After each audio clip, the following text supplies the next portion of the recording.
La nuit du 23 septembre, la réélection d'Ali Bongo est validée par la Cour constitutionnelle. La ville est quadrillée par les forces de l'ordre. Aucun débordement, aucune festivité ne sont observées. Cette décision laisse la communauté internationale perplexe, à commencer par la France. La France constate que l'examen des recours n'a pas permis de lever tous les doutes. Des doutes qui se sont installés dès le 31 août avec la proclamation des résultats. Une partie de la population crie à la fraude.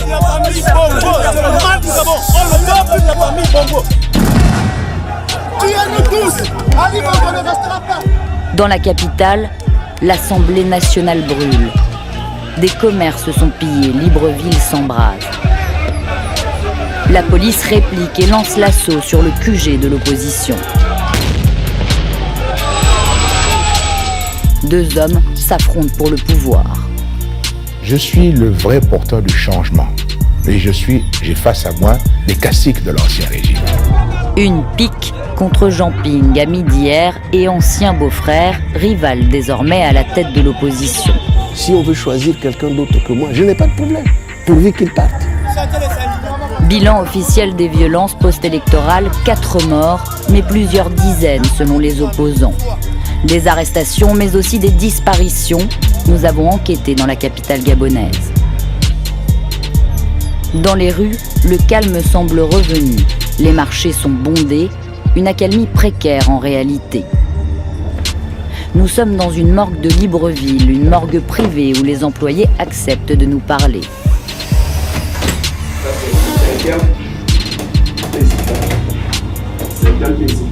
Ça c'est celui du 12 et 12.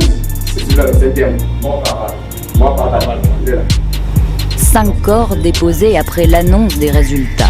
Déjà un de plus que le bilan officiel. Alors en tout, vous en avez combien? 5 ici. Là, 5 ici et 2 là. Non, le total. Dans les 3 registres, ça fait 5. Selon eux, certains cadavres ont été déposés par l'armée. Seule certitude, ils sont morts par balle. C'est spécial parce que moi, personnellement, c'est la première fois que je vois des corps arriver ici, morts par balle. Libreville n'est pas une capitale habituée à ce genre de violence. De l'autre côté de la ville, Kasebga, la plus grande morgue du pays. Plusieurs tentatives, impossible de rentrer. Vous revenez lundi, s'il vous plaît. Des portes qui restent même fermées à certaines familles de victimes, comme celle de Daniel. Selon elle, la vérité est dissimulée. On veut vérifier. Ils cachent ça alors pourquoi? Qu'est-ce qu'ils veulent? Ils veulent quoi? Peut-être qu'ils veulent cacher le fait qu'on l'a tiré dessus. Peut-être cacher cela, ça ne fasse pas le bruit. Son frère a été tué 3 jours après l'annonce des résultats, bien après les violences. Elle affirme que ce sont les policiers qui l'ont abattu. Il prenait un pot avec ses amis, il était en famille. Ensuite, il y a eu des policiers qui sont arrivés. Ensuite, on l'a tiré dessus. Et la police n'était pas arrêtée, ils ont continué leur route. Elle nous décrit des pick-up blancs, des policiers cagoulés, comme cela, filmés un autre jour. Des patrouilles qui terrifient les quartiers. 4 arrondissements plus loin, c'est la même histoire. Quand j'ai regardé, j'ai vu quelqu'un allongé par terre. Le cadavre était carrément en face de ma maison. C'est là où j'ai vraiment paniqué, que donc c'est vraiment du sérieux. Marguerite parle de son voisin. Encore un tir policier selon les témoins. Un choc pour cette Gabonaise de 29 ans. Et le soir même, c'est son frère qui ne rentre pas. Il s'appelle Mbwanedjo Franck Joseph. Et il a disparu, ça fait depuis une semaine. Il ne faisait pas partie des gens qui manifestaient. Il est malade, il a des problèmes mentaux. Elle a fait le tour des gendarmeries et des commissariats, sans succès. Elle n'a pas porté plainte, par peur et par manque de confiance en la justice de son pays. Nous, on n'est ni opposants, ni, je ne sais pas, de l'autre côté. On est juste des jeunes orphelins. Voilà nos parents qui sont là, ils sont décédés. On se débrouille dans la vie, chacun d'entre nous. Donc si on a tué notre petit frère ou si on lui a fait du mal, ce ne sera pas vraiment bien. Je sais qu'il est quelque part et qu'il va revenir, c'est tout. Marguerite n'est pas la seule dans cette situation. Lorsque nous sommes à Libreville, 70 familles affirment être sans nouvelles d'un proche. Toutes sont répertoriées dans un registre tenu par les sympathisants de Jean Ping. C'est au palais présidentiel, auprès d'Ali Bongo, que nous allons chercher des réponses. À l'heure actuelle, à la gendarmerie, à la police, il n'y a plus personne. D'accord. Alors ces disparitions restent inexpliquées. Je pense que les parents vont retrouver leurs enfants disparus, certainement. Mais pour l'instant, moi je vous dis que dans les camps, nous avons relâché à peu près près de 500, et c'est seulement autour de 300 et quelques qui ont quelques soucis avec la justice, pour avoir été des casseurs. La présidence tient à nous montrer qu'il y a eu des violences contre ses partisans. On nous présente Ahmed, qui affirme avoir été torturé dans le QG de Jean Ping le soir de l'annonce des résultats. Ok, tu n'as pas besoin de stresser. Le pays est sécurisé, il est contrôlé. Et tu n'auras rien. Dis ce qui te vient, ce que tu as subi. N'ajoute rien. Ne complote rien. Dis ce dont tu as subi.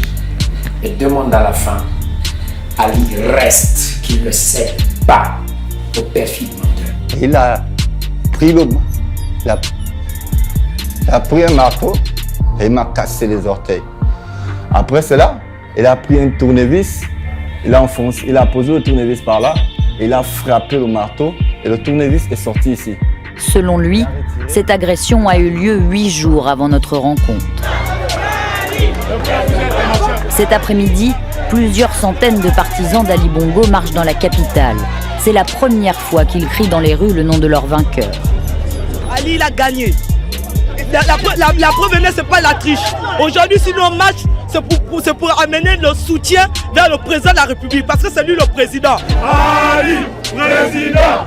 Par sécurité, depuis les violences, tout rassemblement est interdit. Celui-ci est encadré par les autorités et se déroule dans un quartier favorable au président. Comme les réseaux sociaux sont bloqués depuis le 31 août, l'opposition, elle, se manifeste sur les murs de la ville.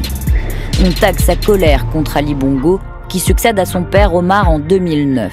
50 ans que le pays est dirigé par la famille Bongo. Un règne aujourd'hui fragilisé, même au sein du gouvernement. Le ministre de la Justice a démissionné et s'est réfugié à Paris.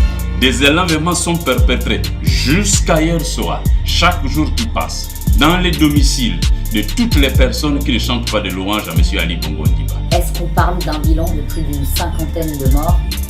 Beaucoup plus que ça. Beaucoup plus que ça. Si on compte les disparus, nous risquerons d'être au-delà d'une centaine. Et si ces personnes sont décédées, ce serait le plus grave drame que le Gabon n'ait jamais connu.